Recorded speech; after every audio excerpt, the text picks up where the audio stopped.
That's good, Rich. How are you doing? Great, Tom. Thank you. We Matt sure appreciate you Carroll. coming out. It's Yeah. awesome to have y'all here today. Well, we've got a design here of the system we were talking about installing. We're talking about developing a spring that sinks. It doesn't go very far. It sinks. And then we're going to talk about piping it down to a tire trough, which we're going to help you with an installation. That'd be great. There'll be about 12 of us down here doing this. And then we're talking about overflowing that to an existing pond so you can have some wildlife habitat and capture that water. All of those are things that we really want to do. Okay. It'll be great to have an alternate water source, and we've been wanting more water in the pond too. Very good. So super. we'll review this and then we'll move on. Sounds great. Thanks.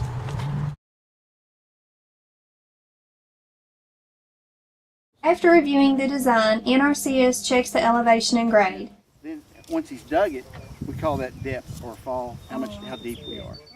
Then the whole team can get to work. First, we level a pad for the tire trough, dig out the spring, and dig a trench connecting the spring, the tire trough, and the overflow sites.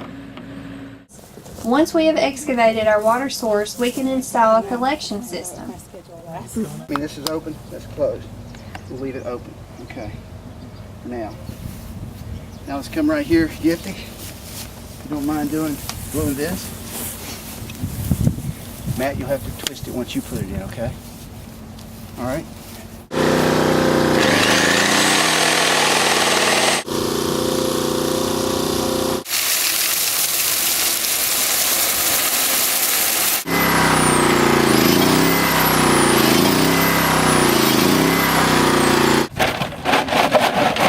Dig that out.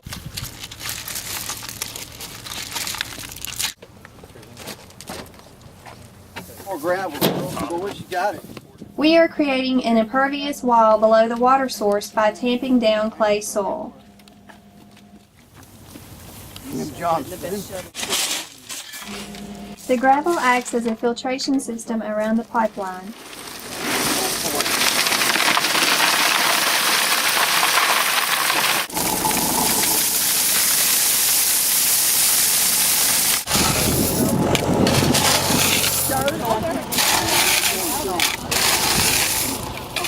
We then use a large piece of geotextile covered with more gravel in order to keep out sediment.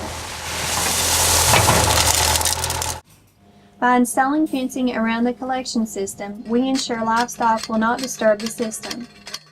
Now the next thing we have to do is we have to bring our pipe down through here. Then we continue the pipeline from the water source to the trough site and from the trough site to the overflow site. We don't need a pump because gravity will carry the water once the system is finished. Okay, got it. Okay. At the trough site, we place a tire over geotextile and level it. There you go.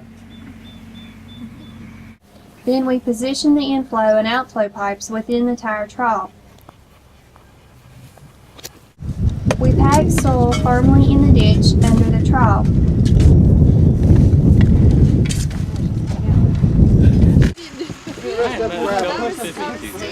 Let's lay it down now. Do what? We cover the geotextile with gravel around the trough in order to prevent soil erosion by livestock.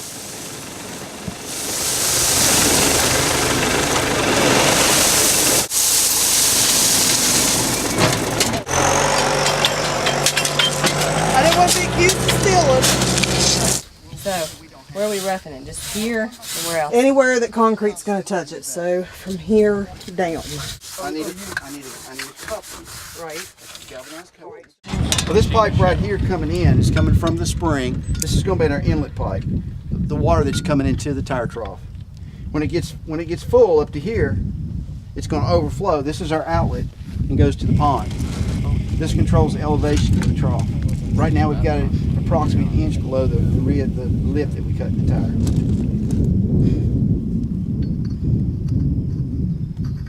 We wet the gravel to prevent the concrete from drying too quickly.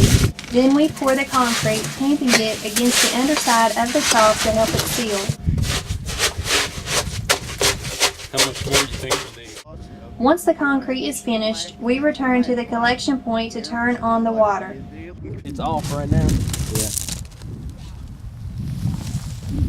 You hear it, can't you? Yeah, there's a little down there. You man, Tom. Yeah, really. Well, this teamwork. It was teamwork. I'm not gonna take the credit. That microphone. Yeah, why don't you grab it? Let's get on the mic with the 81-year-old.